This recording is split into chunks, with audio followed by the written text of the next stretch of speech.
like a lot of these messages have come up on the show, before, and I'd love to like talk about them. But first, like for people that have never heard of your stuff before, if you want to help people create better problems, they're going to say, well, I don't want this guy around.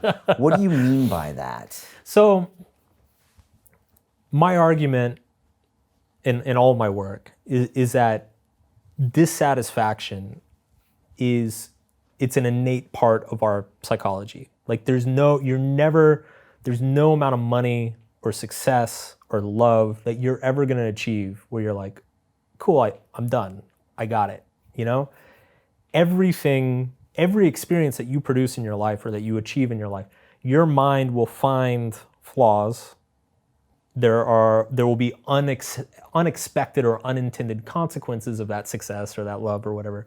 And so basically the problems never go away. Problems are an inherent part of our existence.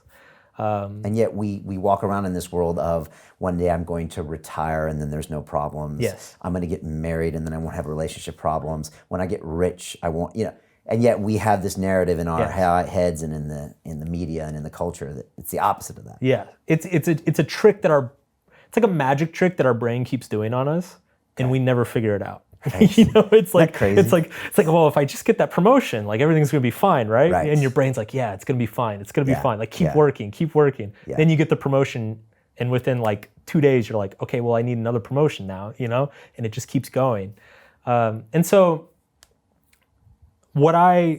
since every form of success is gonna produce its own problems, the point that I make is that what we should actually shoot for is, let's just find the problems that we enjoy having, So, because that ends up actually being what feels meaningful in our life, because we actually need problems. It's the fact that I have problems in my life and I work on them and I improve upon them. That is actually what gives my life a sense of meaning. If everything is just great and I'm just like kicking it with pina coladas at the beach, like that's not meaningful. That doesn't feel, it gets old. It feels very shallow and superficial. Yeah, so we see that with rich housewives, people that retire, people that have made it, then their problem is no problems. Right. So, and then their mind has to sets to work creating problems. So that's why you get, rich housewives who, just gossip about each other all day, or, old retired people who lose their minds because they didn't get a discount at their favorite restaurant. It's like that. It doesn't matter where you are in life, like your mind will generate a certain amount of problems, like perceived problems in your existence. Yeah. And so the thing that makes, say, getting upset, if the biggest problem in your life is that, you don't get a discount at your favorite restaurant, like that's a bad problem. That's not a meaningful problem. There's no benefit to having that problem. It makes you more, that's a problem that makes you more kind of stuck within yourself. So a good problem is a problem that feels meaningful, that helps yourself and helps others, connects you with other people, and that actually like serves a higher purpose.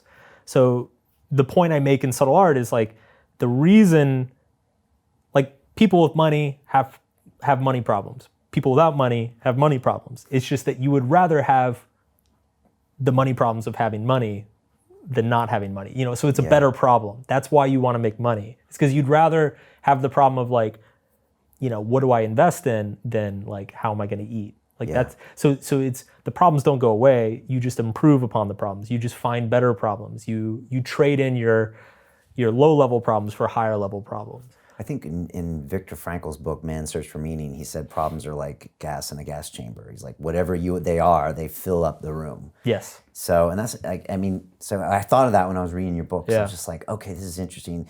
So everyone needs to accept you're always going to have problems. Yes. Even when you don't have any, you're going to go find them. And then you're going to magnify them to overcome your headspace. Like you said, whether you're arguing about a discount, or that same grandparent could be thinking, I have to raise this grandkid and they are such a big pain, but I've got to spend my life trying to make them a real great human. Yeah. And both of them could stress them out, but one they would probably agree is a better problem to have. Sure, because I mean, and it's as simple as you could just ask these people. It's like, if you ask that person, are you proud of being upset that you didn't get the discount at the restaurant?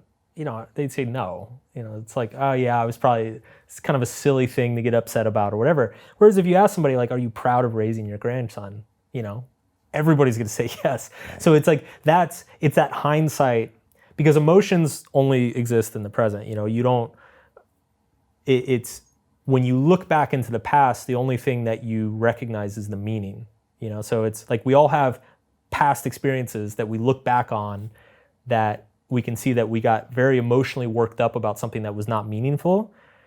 And we tend to feel like that was really stupid. We shouldn't have gotten worked up about it. Whereas there are other things that it's like, yes, I got emotionally worked up, but it was a very meaningful experience. It was a very important problem. And I'm glad I got upset about it. I'm glad I worked on it. I'm glad I struggled. I'm glad I wasn't happy, you know? And so that's what we want to go for.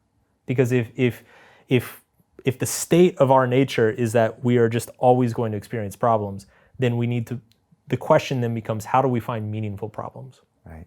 I did a planning session with my wife the other day, right here in the office, where she came in on a Sunday.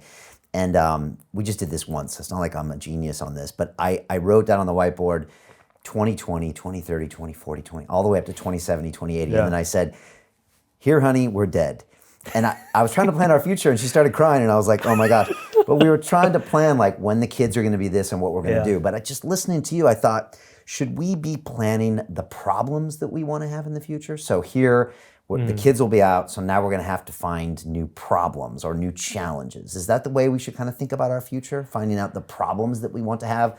Because that way you kind of come to the terms that you're always going to have them, as opposed to, we'll have the house then, and then everything's going to be great then. Yeah. I think it's a better heuristic. I don't know. The same way it's, like, I love doing those exercises too, but you learn that it's like, okay, you write stuff out for 10 years, 20 years, but you know that it's like, most of it you're not going to end up, you know, you're going to change it as the years go on. But kind of the point is that it just gives you direction. I think the same thing is true of like choosing your problem. So I think it's, what you mentioned is a great example. So you know at some point your kids are going to grow up and move out.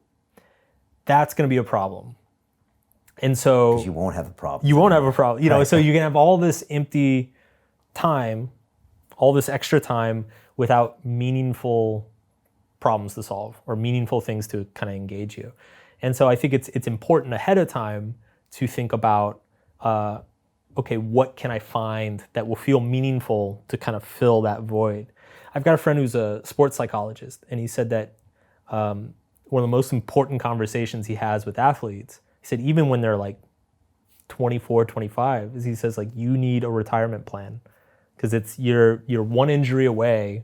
This thing that you've been doing since you were 3 years old, that you've been known for your entire life, that is making you millions of dollars, within the next 10 years, most likely, it's going to be taken away from you. And so you are an identity existential crisis waiting to happen. And so you need to start thinking now of like, who are you going to be when you don't have baseball or don't have football? Right. What are you going to do with your time? What's going to get you up in the morning? You know, and it's sometimes it's called negative visualization of like imagining future calamities so that you're better prepared for them emotionally when they do happen or if they happen.